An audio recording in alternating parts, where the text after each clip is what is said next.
¿Se me oye? ¿Sí? ¿Se me oye bien? Vamos a continuar con esta jornada. Rápidamente, antes que nada, con esta mesa redonda, que es lo que vamos a dar lugar ahora, lo que vamos a proponer es una charla entre todos, entre los asistentes, y aprovechar esa oportunidad para que todos podamos preguntarles, plantearles y también comentar nuestros puntos de vista sobre lo que hemos oído aquí a lo largo de todo el día, esta mañana y esta tarde. Yo por eso les pediría brevedad en las exposiciones para que todos podamos intervenir y todos podamos mostrar nuestro punto de vista. Por lo que a mí respecta, solo quiero darles las gracias, en principio a los organizadores del acto por invitarme. Gracias a la Facultad de Periodismo, a mi Facultad de Periodismo. Muchos de los profesores con los que me he encontrado aquí hoy fueron modelo y siguen siéndolo todavía. Todos los profesores tienen un punto de liderazgo, yo creo que ellos lo saben, y siempre impone un poco volver a la facultad, encontrarse con los profesores que de alguna u otra manera siguen siendo modelos para nosotros profesionalmente, ¿no? Y gracias también a ustedes por venir. Creo que esta mañana la asistencia era masiva y ahora continúa siéndolo un poquito menos, pero aquí estamos todos disfrutando de esta charla, que no sería posible si no nos prestasen su tiempo. Un tirón de orejas solo a Ryanair, que no ha dejado tirado a Macaila en gleba. Yo no sé, debe haber pocas compañías, pocas marcas que maltraten a sus clientes y tengan éxito. Yo no recuerdo un caso igual, ¿no? Hay otras que los maltratan, pero por lo menos tratan de disimularlo, pero esta no, y casi que se vanaglorian de eso, ¿no? En fin, otro debate otro día hacemos sobre Ryanair. Vamos a escuchar a Rafael, ¿verdad? Antes que nada, porque creo que es conveniente un resumen un poco de precisamente lo que nos comentaba Macaila. Y rápidamente, en 3 minutos, Rafael, yo creo que podemos resumir lo que ha dicho para que podamos introducirlo en la conversación. Pongo el cronómetro para cumplirlo. Me llamo Rafael Blanco, soy de la Asociación Puente Humano. Gracias a todos, especialmente a Alberto, por preocuparse de que un chadiano que ha conseguido con dificultad el asilo político pueda participar de alguna manera aquí, y a pesar de las dificultades que se presentaron ayer al no dejarle volar Ryanair, querer de todas maneras hacerle entrar, luchar con Internet porque no había videoconferencia en la Maison des Journalistes, en la Casa de los Periodistas en París, se había caído. Y gracias también a Pepe Naranjo, porque fue de los primeros que nos hizo conocer a Macaila. En nuestro caso lo conocíamos antes, somos una asociación mixta, gente de Senegal, gente de aquí, y el compañero Amadou Ba había conocido en el Foro Social Mundial de Dakar a Macaila. Bueno, ese foro fue bastante manipulado por el expresidente de Senegal, pero a pesar de todo sirvió para que gente se conociera y para que Macaila conociera a Amadou y Amadou nos incordiara para que hiciéramos algo por él, ¿no? Se activó gente en Francia, se activó gente también en España, y la jugada que enfrentamos fue: vamos a presionar a los dos gobiernos a ver si no es uno el que concede el asilo político, es el otro, o a ver si de pronto Francia, al ver que a lo mejor se lo concede España, dice, para que no me quite la carta, me lo gano yo. Puede ser. En todo caso, se hizo lo que se pudo y él ahora tiene muchas ganas de agradecer. ¿Qué es lo que creo que es pertinente aquí? Tener en cuenta que es posible que muchos periodistas como él, en el mismo país, en Chad, que están en prisión en este momento o que están en peligro, pueden tener apoyo para hacer su trabajo y para hacer de voz de su sociedad, ¿no? Es posible. Ahora, no es fácil, eso se lo puedo asegurar, por la parte de lo que nos tocó a nosotros, porque ya bastante tiene Pepe o algún otro compañero en difundir un poquito lo de Macaila. Ahora, activar los mecanismos para presionar a los gobiernos es otra cosa. Eso significa gente que se ponga a hacer llamadas telefónicas, enviar correos electrónicos, ir a reuniones, y normalmente lo tiene que hacer gente que ahora mismo está en paro o que tiene un trabajo y lo hace en su tiempo libre, porque no hay otra. No hay asociaciones con dinero, con fondos para hacer ese trabajo, para toda la gente que está en África. O nos ponemos las pilas, conseguimos animar a gente a hacerlo, o es imposible con la situación actual. Entonces, ese toque, decirles que en la página web de Puente Humano tienen una pestaña a la izquierda donde está todo el histórico, desde que él manda un mensaje de voz pidiendo ayuda, que difundimos por las radios, y que tienen ahí los materiales, la vía de contacto con él a través del blog y demás, ¿no? Y que si pueden contactar con él, no es ya solo él, sino la gente con la que nos puede contar que queda allí y que también hay que trabajar para ellos. De hecho, el objetivo principal de que viniera aquí es que pudiera ir. Esta es la foto del documento de asilo político, que ayer no fue suficiente. Muchas gracias, me cedí 7 segundos. Bien, muchas gracias.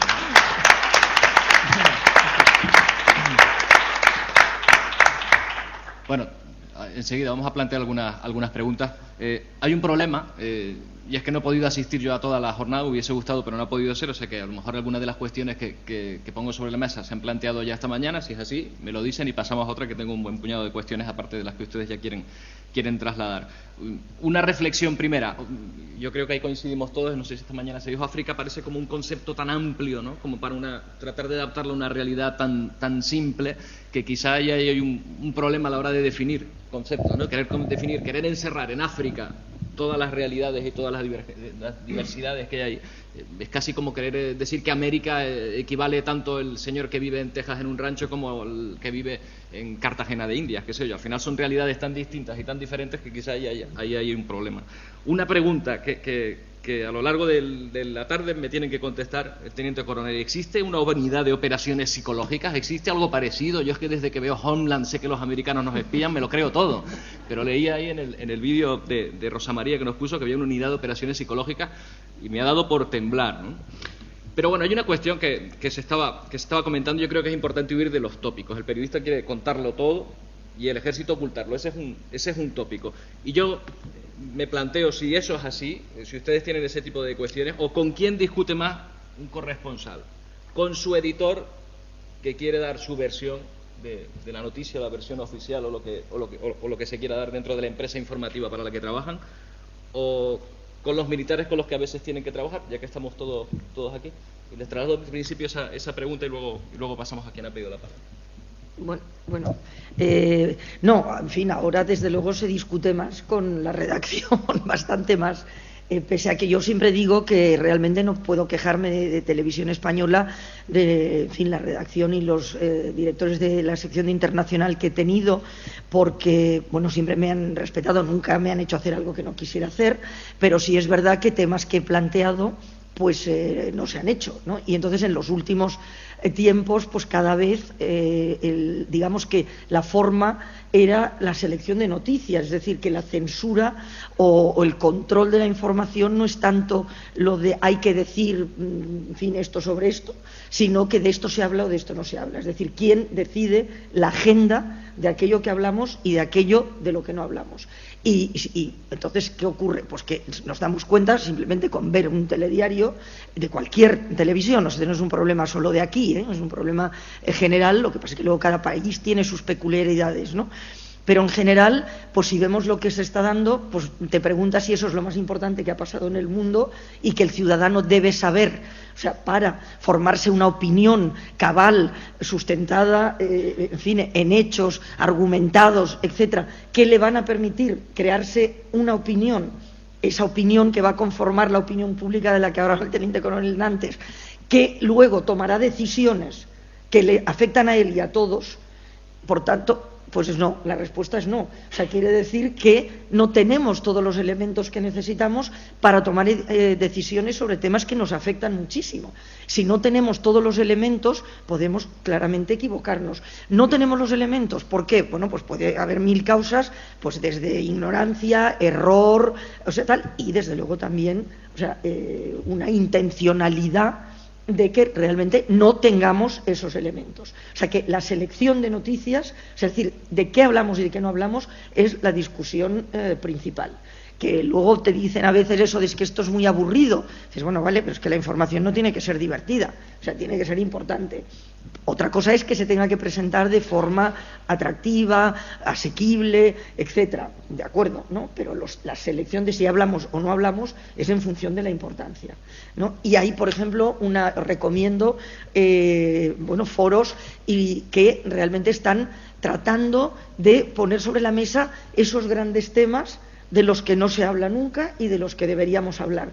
Y, por ejemplo, en Estados Unidos, la Universidad de Sonoma tiene desde hace ya bastante tiempo una página que se llama Los 25 más censurados, y ahí va haciendo alertas, te puedes suscribir o no, pagando, puedes no pagar y también te mandan las alertas, se hace un informe todos los años y hay, pues, ya digo, temas de los que los medios convencionales nunca han hablado. Bueno, yo personalmente discuto muchísimo más con soldados y militares que no con los editores, porque los editores normalmente, y siendo independiente, pues ¿quieres esta historia? No. ¿Seguro que no la quieres? No. ¿De verdad que es importante? No. Bueno, al final a lo mejor te dicen, bueno, venga, la sacamos. Pero la comunicación es poca. En cambio, cuando se está sobre el terreno, pues evidentemente es fundamental, sobre todo si cubres conflictos, pero no son solo militares franceses o españoles. De hecho, españoles hay pocos. Bueno, hay algunos en las misiones de paz, pero es bastante reducido el número. Pero bueno, son también militares pues congoleños, malienses, marfileños y militares que forman parte de las fuerzas de paz. Pero hay que decir que hay una diferencia. Una cosa es el discurso oficial, lo que oficialmente considera un ejército, y la otra es las informaciones que son muy importantes que tú puedes sacar de los soldados que están sobre el terreno, o tus propias fuentes que te van dando informaciones que a veces no coinciden con la versión oficial, y a partir de eso, bueno, tú vas teniendo tus pistas, que esto es nuestro trabajo, y tienes que ir y comprobar si es verdad o no es verdad, y eso contrastarlo pues con las otras fuentes de civiles sobre todo. Y por ejemplo, en la interacción esa de periodistas y militares que hablábamos, ¿no? Cuando pasó lo de Mali, en Mali estaba absolutamente controlado. Los militares franceses de la operación Serval no te dejaban pasar. Y en un momento dado, con un par de compañeras, estábamos en Gao y lo tenían cercado los militares franceses y malienses. Pues hablando con los militares malienses nos dejaron salir de la ciudad. Y salimos, además tuvimos problemas con el coche. Lo típico que pasa cuando no tiene que pasar, era una zona de alto riesgo, zona terrorista, yihadista de amenaza. Y bueno, todo funcionó bien. Y al volver, lo primero, como unas niñas pequeñas, nos mandaron a la base militar. Y bueno, nos regañaron, era como una bronca porque habéis salido y bueno, nos dijeron, bueno, es que es muy peligroso, es para vuestra seguridad, y nosotros decíamos, lo entendemos perfectamente, sabemos dónde estamos y entendemos que vuestro trabajo es proteger, pero nosotras tenemos también nuestro trabajo es informar, y no podemos quedarnos solamente con la versión que vosotros estáis contando. Entonces, un poquito ver eso, el contrastar no solo con los militares, sino con todos. Esto es por alusiones, ¿no? Vamos a ver, yo siempre refiero a lo mismo. Hay que tener perspectiva de las cosas y hay que huir de las generalidades y mucho más de los estereotipos. España lleva en operaciones en el exterior 25 años. Y el año que viene se cumplen 25 años de la primera vez que un soldado español puso pie fuera de España en una operación en aquella ocasión en Angola. Y estos 25 años se ha transitado de ir teniendo una relación en unas zonas de operaciones donde había conflictos con los periodistas que cumplían su misión de informar, y que nosotros también teníamos la necesidad de que se informara de lo que estábamos haciendo. Aseguro, y estoy encantado, Roberto, que estés aquí con nosotros, aseguro que para nosotros es muy gratificante cuando se habla de nosotros y de lo que hacemos en el exterior. O sea, no queremos ser fantasmas, no queremos estar oscuros. Es verdad, y también lo decía la maestra Rosa María Calaf, que hay límites, que se tienen que conocer. Nosotros tenemos que vigilar la seguridad de nuestras tropas, tenemos que vigilar la seguridad de la operación, y hay veces que no se puede llegar a todo. Pero, ¿sabe? Yo creo que el gran problema que hemos tenido y que estamos empezando a resolver, porque no tiene nada que ver la política de información que la marca el Ministerio de Defensa de hace 25 años con la que está actuando ahora. Era impensable a lo mejor ver a Mónica Bernabé empotrada, que yo no comparto lo del empotramiento, pero era impensable hace 20 años verse empotradas con las tropas españolas. Bueno, pues ahora la hace. ¿Por qué? Porque se está evolucionando, y fundamentalmente porque era lo que refería. Porque no hablábamos algo tan sencillo como que no hablábamos el mismo idioma. Cuando íbamos a Macaila, mucha gente a lo mejor no le entendíamos, necesitábamos una traducción. Esto es ser muy simplista, pero es verdad que el periodista tiene su lenguaje y los militares tenemos el nuestro. El periodista necesita su inmediatez y nosotros necesitamos del sosiego.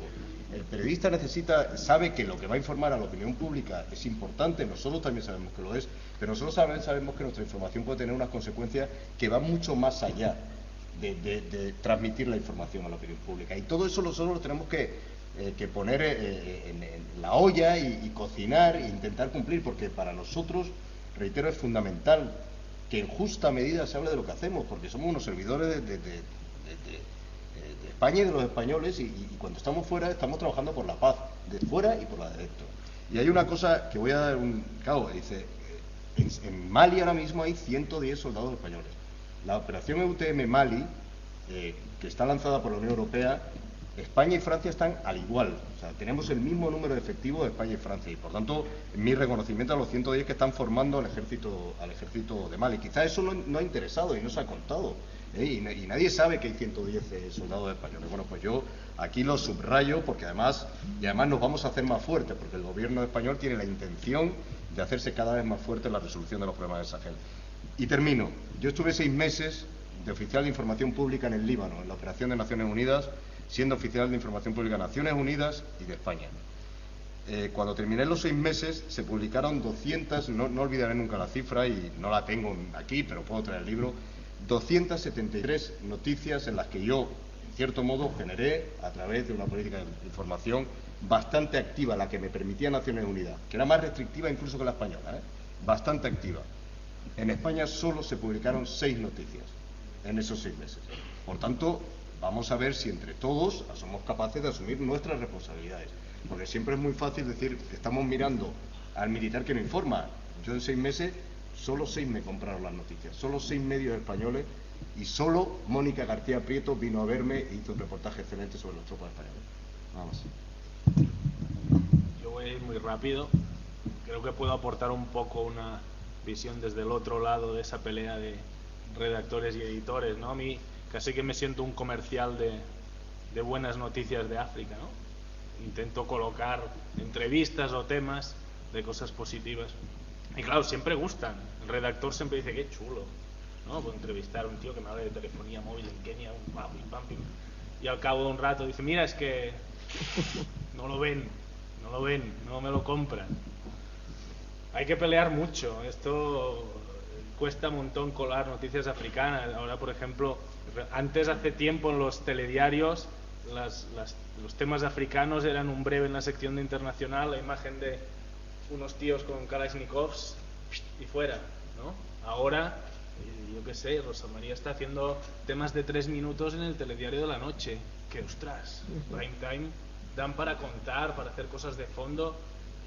Las 2 noticias, por ejemplo, ha tocado temas muy bien, o sea que hay avance y hay que mirarlo también de la óptica buena. Muchas gracias. Yo quería un poco orientar la pregunta, aunque en parte ha sido contestada, porque resulta que al final se ha sacado el tema principal de la conferencia, que era esas complejas relaciones entre militares, periodistas y cooperantes. En particular, yo soy militar, he tenido la oportunidad de participar o de trabajar con periodistas en alguna de las operaciones en las que he estado, y me gustaría saber la opinión, que algo se ha contado, pero a lo mejor por parte de Gema, pero Rosa María, a lo mejor, ¿cómo ves las relaciones con los militares del mundo del periodismo? Si se ha visto alguna evolución, y sobre todo, que esta ha podido ser contestada, pero una pregunta más allá. ¿Qué tenemos que hacer para mejorar esas relaciones? Yo sé que el Instituto de Estudios Estratégicos, por ejemplo, y ahora este es un ejemplo de esto, el conocerse mutuamente, pero hay otras ideas más. ¿Hay algo por parte de la sociedad civil para conocer mejor a sus fuerzas armadas? Muchas gracias. Bueno, no, yo realmente sí, mi relación normalmente siempre ha sido buena. Sí es verdad que he tenido pues algunas discusiones, he tenido muchas discusiones con militares norteamericanos, o sea, porque efectivamente, y sobre todo lo que esbozaba esta mañana con, en fin, los famosos contratistas, o sea, que son pues empresas privadas que tienen que ver con, en fin, lo que se ha mencionado un poco esta mañana, ¿no? Y ahí pues la cosa es bastante más compleja, ¿no? Creo que sí que se ha evolucionado, como decía ahora, que sí, que bueno, pues hay una relación mejor, porque quizá esa desconfianza que yo mencionaba al principio se va suavizando un poco, ¿no? Ahora, ¿qué hay que hacer? Pues la verdad que no sé, en fin, creo que sobre todo hablar, O sea, es decir, hablar entre nosotros y no tener, que pasa igual con los diplomáticos, ¿no? O sea, yo recuerdo, por ejemplo, que hubo, en fin, la embajada en China, en un momento determinado, pues hubo unos norcoreanos, no sé si lo recordáis, que se refugiaron en la embajada de España. Y entonces una nota interior que circuló rápidamente en la embajada y fue que se les dijo a todos los funcionarios que sobre todo no contestaran a la prensa. Bueno, claro, eso es completamente absurdo, ¿no? Pero es cierto que, si tengo que hacer autocrítica, ya lo he dicho un poco antes, es verdad que también la prensa pues se ha comportado muchas veces de forma muy irresponsable, ¿no? Porque, bueno, pues hay que saber eso, que hay que tener un sentido de Estado a veces, ¿no? O sea, y un sentido, pues, de que no todo se puede contar. Es decir, un principio, yo quizá porque hice Derecho antes que Periodismo, pero un principio muy básico es algo que no cause más daño que el bien que piensas conseguir. O sea, es tan sencillo como eso o tan complicado como eso, ¿no? Bueno, pues todo eso es cuestión de formación. Yo creo que a la gente que está en contacto de los militares con la prensa, pues hombre, se les tiene que enseñar quizá a detectar un poco el tipo de periodista que tiene delante, ¿no? Si es el periodista ese del todo vale o si es un periodista responsable. Y al periodista, o sea, hay que educarle, o sea, para que sepa efectivamente que hay cosas que muchas veces, pues bueno, hay que en un momento determinado retener o entender que en ese momento no se puede contar, porque ya digo, o sea, es ese equilibrio dificilísimo, es cierto, entre pues la seguridad y la libertad de información o el derecho a la información, ¿no? Un poco más se me ocurre, porque realmente, pero sobre todo creo que es importante el que se trate el tema. Porque yo recuerdo, por ejemplo, que no hace mucho lo comenté con diplomáticos en la escuela del CEIR en Barcelona y entonces me dijeron, pues sí, sería interesante esto de hacer algo sobre las relaciones entre los periodistas y los diplomáticos, como si fuera algo, una idea. Lo que me sorprende es que no se haya hecho antes ya y no se hayan dado cuenta de que es esencial que haya una fluidez en las relaciones, ¿no? Y que tenga claro cada uno, bueno, pues cuál es su papel y dónde está, ¿no? Sí, yo voy a aprovechar la oportunidad para pedirle a Rosa María Calaf que sea la madrina del Instituto y de la comunicación en el Ministerio de Defensa, porque es que define perfectamente las cosas tal y como son, ¿no? O sea, cuando después trabajamos con los periodistas, y ahora en el Instituto no hacemos trabajos periodísticos, pero como se nos encargan por parte del Ministerio, lo hace el propio Ministerio. Es verdad que hablando se entiende la gente, y hablando y diciendo estos son mis límites, y cuando todos sabemos la Constitución que tenemos y todos sabemos el trabajo que llevamos adelante, pues al final te terminas entendiendo, y al final siempre es mucho más fácil. Y a mí me gustaría romper absolutamente el estereotipo que se ha tenido durante muchos años, de decir que si periodistas, militares, enemigos. O sea, a mí, perdónenme por ser tan burdo, pero me parece una soberana estupidez. O sea, aquí estamos todos y tenemos que trabajar y lo estamos haciendo. Antes decía que había que mirar con perspectiva y había que ser generalista. Yo, claro, porque después a Rosa María acaba de hablar de Estados Unidos, antes hablaba Gemma de Francia. Francia es un país aliado, amigo de España, pero yo no soy el guardián de mi hermano. Yo no respondo de la política de comunicación de Francia o de Estados Unidos. Yo respondo o intento responder o por lo menos cumplo la política informativa que marca el Ministerio de Defensa y el Gobierno de España.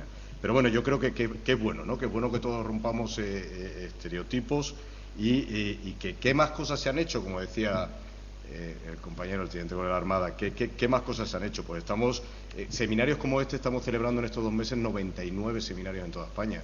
Estamos yendo absolutamente a todas las universidades. No es fácil no es fácil. O sea, yo por eso aplaudo más a la Facultad de Periodismo, ¿no? de la Universidad de La Laguna, porque son muchas las peticiones que llegan para hacer este tipo de seminarios. Encima aquí hemos venido a buscar a la facultad y nos han abierto las puertas y lo hemos hecho. Tenemos una política, una comunicación estratégica en la que bueno, pues hay un plan. Las estrategias nos gustan mucho a los militares, pero muchísimo más a los empresarios, y tenemos una estrategia para comunicar cada vez más, porque hay una cosa que es un dato irrefutable en España. La percepción que la sociedad española tiene de sus Fuerzas Armadas es muy alto. Y vuelvo a subrayar, la percepción que tiene la sociedad es muy alto, pero a mí ese dato no me vanagloria, o sea, me gusta levantarme por la mañana y ver que, y a todos los militares, que bueno, que la sociedad te percibe bien. Pero es que yo creo que como no demos el paso a que nos conozcamos bien, a que conozcamos el trabajo que hacemos, si no pasamos en esa escalera de la percepción al conocimiento, poco habremos avanzado, porque todos sabemos que las percepciones son efímeras como el humo. Y hoy se puede estar muy arriba y mañana se puede estar muy abajo. Y lo importante de estos seminarios, de tener aquí a este plantel tan alto de gente que ha querido colaborar, lo que permite es conocer más y que ustedes nos conozcan más a cada uno de nosotros. ¿Más preguntas?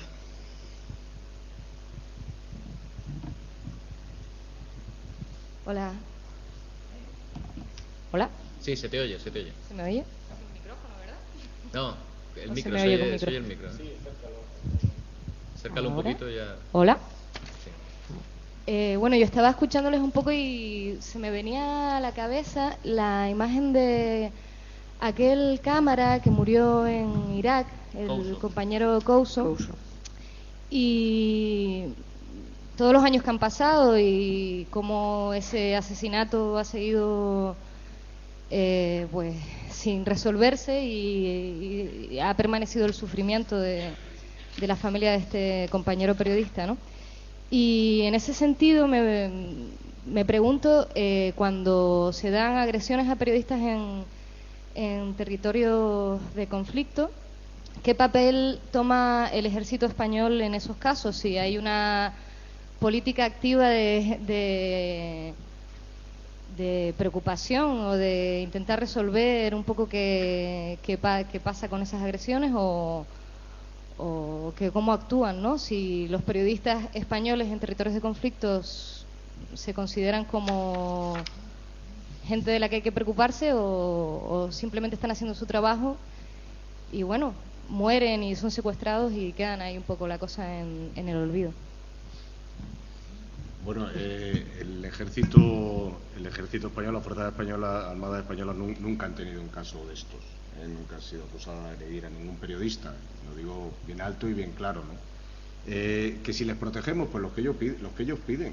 O sea, es que los periodistas están allí porque quieren estar y tienen absoluta libertad para hacerlo. Hay periodistas que han llegado a zona de operaciones que nos han pedido, incluso en momentos donde arriesgaban su vida, que se les proteja y ¿cómo no lo vamos a hacer? Por supuesto, no un español, es alguien más que puede ser víctima en un conflicto y por tanto se le va a ayudar, pero muchas veces, bueno, pues por supuesto el periodista en su total libertad en el ejercicio de su profesión ni quiere ser protegido ni quiere ser acompañado y quiere moverse por la zona de conflicto con absoluta libertad.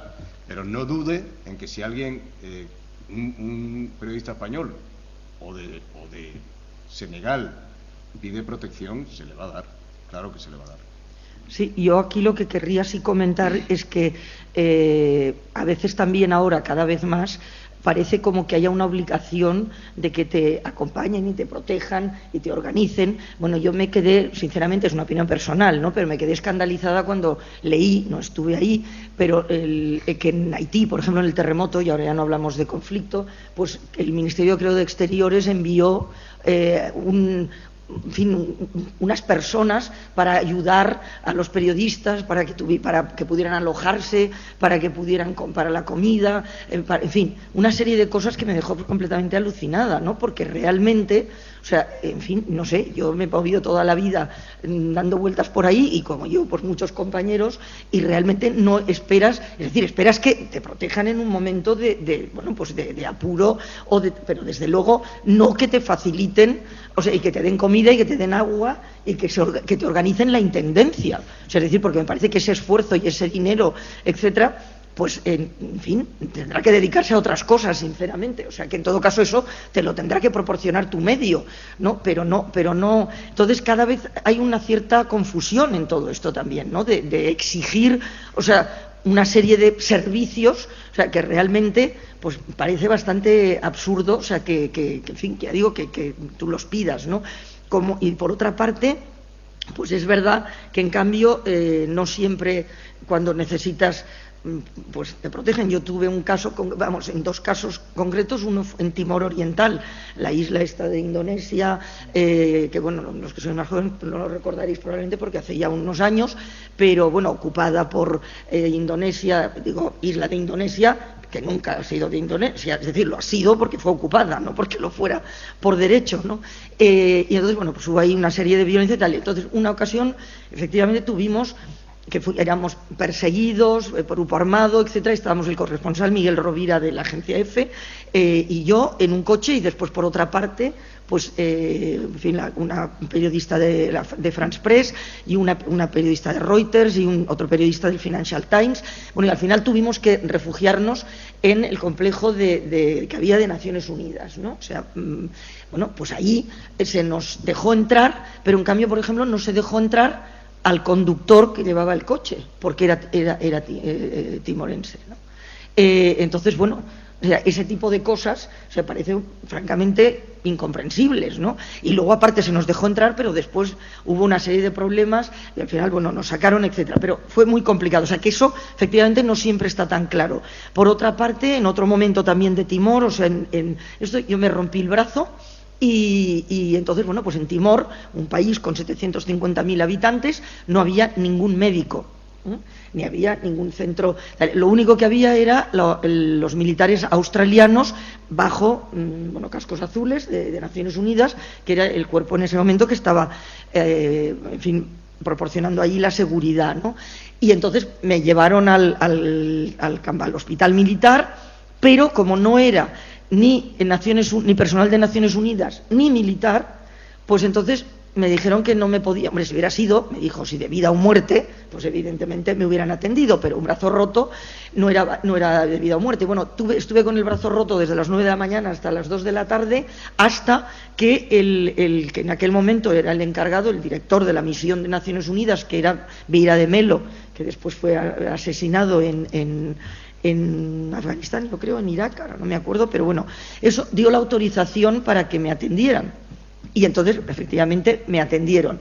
Pero entonces, ¿qué pasó? Que a mí me atendieron. Pero ¿y qué pasaba con la población timorense que se rompía un brazo? O sea, no la atendía nadie, ¿no? Entonces hay una serie, es decir, que tú no puedes, como periodista, bueno, yo después me sentí fatal, ¿no? Porque dices, bueno, sí, aquí a mí me han atendido, me han puesto la escayola, o sea, y vale, o sea, primero no, después sí, pero al final sí, ¿no? Pero en cambio, o sea, a los timorenses pues no se les atendía, ¿no? Y al chofer pues no se le dejó entrar. Entonces hay una serie de cuestiones que se han mencionado un poco esta mañana, ¿no? Con el tema de los mandatos que tiene por ejemplo en el caso de Naciones Unidas, o pues lo que decías antes, ¿no? En fin, las órdenes y el esquema legal en el que se mueven las fuerzas que están desplazadas, etcétera, que pues tienen unas posibilidades de hacer determinadas cosas y otras no. O sea, pues entonces a lo mejor lo que tenemos que exigir como ciudadanos es que esos mandatos pues sean mucho más completos, ¿no? Pero no para los periodistas, sino para todo el mundo. A mí me gustaría preguntar, bueno, primero a Rosa si no cree que la culpa de... si no cree que... Bueno, ella comentó que había falta de información sobre algunos temas, ¿no? Y si no cree que eso en parte eso es culpa de los ciudadanos. Yo no hablo de la profesión periodística en general, lo digo porque a veces uno tiene la impresión de que las opiniones que vertimos no son propiamente nuestras. Por ejemplo, podemos criticar a un régimen porque es una dictadura, podemos decir, bueno, en Cuba no hay libertad de expresión, pero pocas personas se habrán puesto a ver cómo funciona, cómo es la televisión en Cuba. Es decir, son más que generar nuestras propias ideas, lo que hacemos es que otros piensen por nosotros. Y luego comentar que a Jesús y Gemma, que me podrán responder, es que sobre todo a Jesús, que él habla de los militares, que parece como que pintan un poco África en términos apocalípticos cuando no es así, porque por ejemplo creo que, si no me equivoco, entre los 20 países que más respetan la libertad de prensa, creo que creo que hay 3 africanos, mal no recuerdo, o Etiopía hace poco lanzó una misión espacial. O sea, es que creo que hay que resaltar un poco también lo positivo que se está haciendo en África. Sí, no, bueno, creo que ya se ha mencionado un poco, tienes razón. A ver, en la primera parte, efectivamente, la responsabilidad es compartida, es decir, estamos hablando de que lo que ocurre es que a mayor poder, pues lógicamente más responsabilidad. Está claro que las empresas periodísticas que no se comprometen con la calidad, con una información, bueno, pues independiente, etcétera, etcétera, y es decir, que no le da al ciudadano aquello para lo que se supone que existen, ¿no? Pues tienen una responsabilidad enorme. Los periodistas que no hacen lo que pueden para que realmente también la información, pues también, pero está claro que el ciudadano también tiene una responsabilidad, porque tiene que hacer un esfuerzo, es decir, ya lo decían los griegos, ¿no? O sea, que hay que elegir entre descansar o ser libre, porque ser libre, o sea, no te lo regalan, o sea, que hay que pelear por ello, ¿no? Entonces hay que hacer ese esfuerzo para conseguir una buena información, para exigir una buena información. Ahora, todo esto siempre, al final, vamos a lo mismo que yo trataba un poco de reflejar en mi intervención, que la pregunta es ¿por qué sucede eso?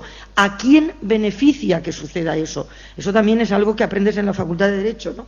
Cuando ocurre algo, pues hay que preguntar ese delito o esa actuación determinada, ¿a quién beneficia?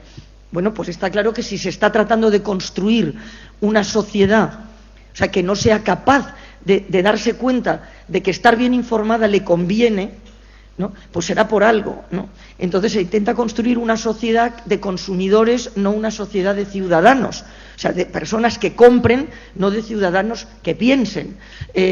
Bueno, pues eso es así, y contra eso es contra lo que hay que luchar, ¿no? O sea, que está claro que efectivamente el ciudadano también tiene una responsabilidad, pero menor en cuanto a que está inmerso en todo este diseño social que le bombardea desde pequeño, desde la educación, etcétera, con ese pensamiento único que le quiere hacer creer que esta es la sociedad que quiere, ¿no? Y que no se hace preguntas. Y eso ya lo hemos dicho. Y luego, con respecto a lo de África, totalmente de acuerdo. Y solo hay una cosa que, por ejemplo, yo tenía en mi ponencia, pero no lo he dicho porque no tenía tiempo, pero que viene de lejos el hecho de que se sabe que si realmente no se permite que haya una fluidez de información también sur-norte, es decir, las agencias son del norte, ¿no? Y por tanto, pues la información que recibimos es una información que está estrechamente ligada con las estructuras de poder del norte. Ahora se ha roto un poco esta homogeneidad y aparecen, pues por ejemplo, cadenas de televisión como Al Jazeera, es decir, alternativas, pero alternativas que también responden a otros intereses de poder, ¿no? Por tanto, pues en fin, sirven poco. Entonces, en los años 70 se lanzó un informe que se llamaba el informe McBride, ¿no? Que lo lanzó el movimiento de países no alineados, ¿no? ¿Y qué es lo que decía? Bueno, pues decía que era deber de los países alineados y de los países no alineados.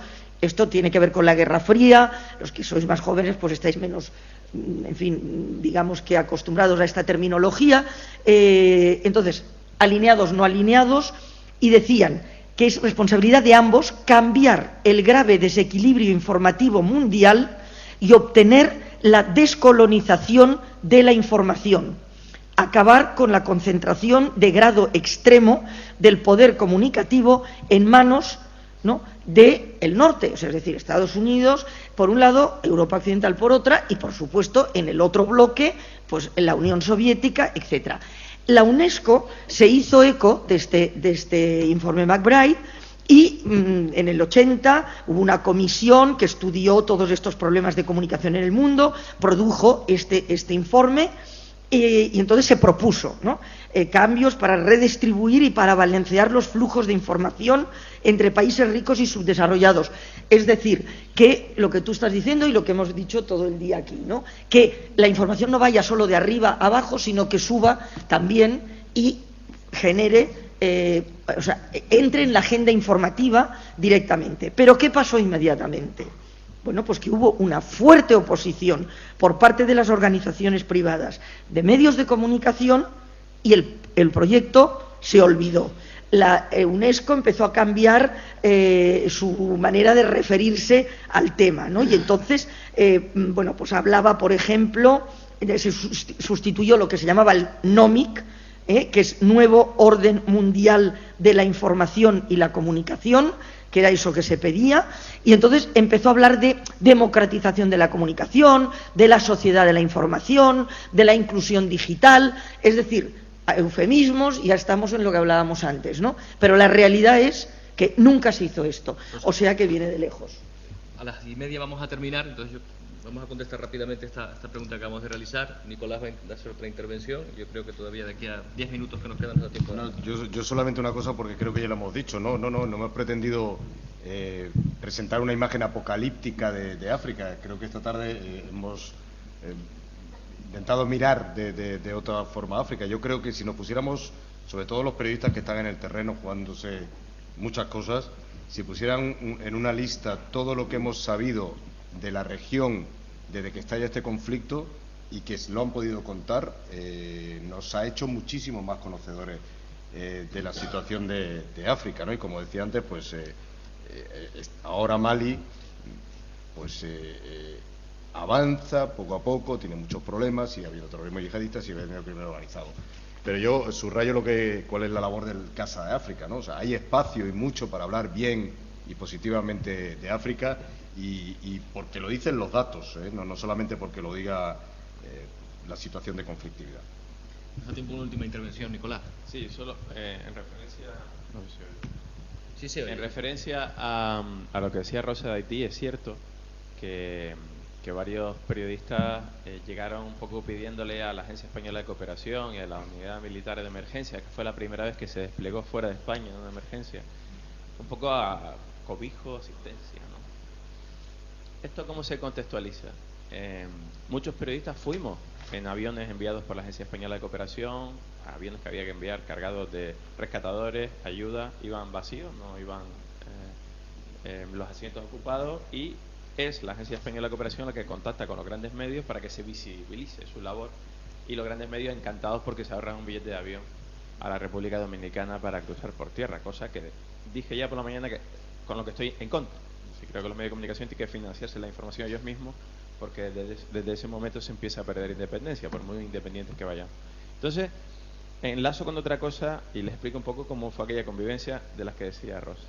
Al final ahí primó el impacto a lo importante, y ahí cayó una pléyade de reporteros dicharacheros de programas matinales, Ana Rosas, etcétera, etcétera, que en su vida habían salido a cubrir nada, que estaban asustados, aterrados. Uno de ellos pidió al segundo día irse de Haití, que iban con sus maletas de ruedas, efectivamente, por las carreteras de tierra de Puerto Príncipe, pidiéndole a los militares o a la ESI comida. Señores, si usted no está preparado y su medio no lo es, si no vas a hacer una información veraz de una catástrofe que tiene muchas complejidades, como era el terremoto de Haití, es decir, ese tipo de programas tienen que estar cubriendo una catástrofe de ese tipo, es una pregunta que dejo en el aire. Y sobre la convivencia de militares y periodistas, ¿no?, en esos contextos, pues hubo gente encantada que los americanos les llevaran todo el rato en sus helicópteros a los repartos de ayuda que hacían tan buenos ellos a zonas aisladas de Haití, y que luego no publicaban que los americanos habían bloqueado permanentemente la pista del aeropuerto de Puerto Príncipe para la descarga de aviones con material humanitario de organizaciones como Médicos Sin Fronteras, hospitales de campaña necesarios para operar en las primeras horas después del terremoto a la gente que se había quedado atrapada en los escombros. Controlaban los militares americanos el tráfico aéreo, y sin embargo no paraban de llegar celebrities de la MTV americana, Hillary Clinton, Bill Clinton, actores, cantantes de todo tipo, que venían a hacer la campaña de esta especie de efecto de CNN que funcionó muy bien en el terremoto de Haití para captar fondos, etcétera, etcétera. Entonces, la realidad es muy compleja, pero vuelvo a lo primario, a lo que dice Rosa, al sentido común, a la información, a contar lo que pasa. Lo importante no es el impacto. El que tengo a mi redactor allí del programa X de la mañana, al que respeto en la televisión española, es que a lo mejor ese programa se equivoca al convertir en espectáculo una cosa tan seria como una catástrofe. No, creo que la clave es esa, o sea, el que estamos hablando del infoentretenimiento, ¿no? Eso es gravísimo, porque esa mezcla de género hace que el espectador se confunda y confunda absolutamente las prioridades, ¿no? Bueno, yo no sé muy bien qué añadir, simplemente decir que obviamente es fundamental esa relación entre militares y periodistas, pero tiene que ser de una forma honesta, y aunque siempre haya un tira y afloja, pues tenemos que ser muy conscientes. Bueno, no podemos hipotecar justamente eso que decíamos, nuestra independencia pues porque es muy cómodo llegar a un lugar, que te metan en el convoy, en el tanque, te den una vuelta y te enseñen la derecha y la izquierda.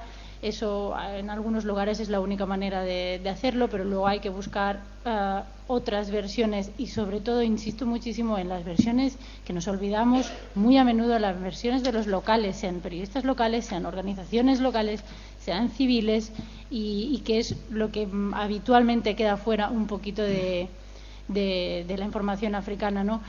Simplemente mencionar que, como estamos hablando de militares, África se está remilitarizando ahora muy recientemente. Parece que no nos demos cuenta, ¿no? Antes hablaba de Níger. Hay drones en África, unos están basados en Níger, justamente, pues en el país ese que decíamos donde había las minas de uranio. Los otros están en Somalia. ¿Qué está ocurriendo? ¿Qué está ocurriendo aquí? Nos hablan de políticas antiterroristas. Hay una base francesa que está al ladito de las minas de uranio. Entonces, por eso yo creo que es muy importante el diálogo, pero un diálogo honesto, porque cuando uno tiene la sensación que te están tomando el pelo, pues entonces es cuando empieza un poquito la fricción. Para ir terminando, algo. Yo, a modo de despedida, algo que tengo ahora en la cabeza, hablaba Rosa de descolonizar la información. Me lo llevo al otro lado positivo, digamos. Ahora Casa África acaba de entregar el premio de ensayo de cada año. Este año se dedicaba a las ciudades, a la ciudad africana, ¿no? La urbe como concepto, y han ganado 3 arquitectos de Las Palmas, compitiendo con ensayos en francés, en inglés. Es un premio abierto. 3 arquitectos de Las Palmas con el mensaje de descolonizar la mente de los arquitectos que planifican edificios de cristal en África, ¿no? Cuando pagar después el aire acondicionado es una absoluta barbaridad, ¿no? Luanda es la ciudad más cara del mundo, dicen, ¿no? Es una salvajada de precios y de crecimiento por el tema del petróleo, ¿no? Pero un poco esa idea de decir, oye, vamos a buscar la analogía buena y tratar de explicar las cosas desde otra óptica. Yo solamente, líbreme todos los santos de contradecir en nada a Gemma, pero los drones que están en Níger, americanos, no están armados, son drones de inteligencia y por tanto no van ese es un acuerdo que se firmó con el gobierno de Níger, y no, en este caso no están armados, están prestando un servicio del que nos estamos beneficiando todos, porque la amenaza yihadista es tremendamente escurridiza, y creo que todos necesitamos más inteligencia, ¿no? Es verdad que ellos lo han puesto, y después, bueno, podíamos efectivamente hablar lo decía esta mañana Pepe, ¿no? Había necesidad de desplegar la operación Serval, y también había intereses, pero claro que había intereses, y había intereses económicos, pero había 6.000 ciudadanos franceses en Mali, había cosas que proteger. Y también digo otra cosa, o sea, los intereses per se no son malos, porque además yo siempre digo una cosa, el uranio lo consumen los franceses, no sus gobiernos. O sea, que también, como decíamos esta mañana, habrá que mirar a la responsabilidad también de sus opiniones públicas. O sea, no se puede decir el gobierno de Francia tiene un interés, no, el uranio produce la energía de todos los franceses, ¿no? Entonces, por eso yo decía que tenemos que ser cada vez más, y por la información que nos proporcionáis y a través de la formación, más responsables en que nosotros somos parte del problema y somos parte de la solución. Y por tanto, está muy bien decir que Francia o España tiene intereses, o España concretamente, en el gas de Argelia, que es cierto que el 40% viene de allí, pero no todo se consume por el gobierno, se lo consume la población española, ¿no? Que es lo que quiero decir. Bueno, llegamos a las 1:30 y uno de nuestros compromisos era terminar hasta ahora, sobre todo para todos los que han estado acompañándonos en esta jornada. agradecerles a todos la asistencia, a quienes han participado, no solo ahora, sino también esta mañana, también a la Facultad de Periodismo por acogernos y al Ministerio de Defensa, al Instituto de Estudios Estratégicos también por organizar este tipo de actos, que yo creo que en medio del debate, porque eso también es sano y es necesario, ayudan a que todos nos conozcamos un poco mejor. Muchas gracias.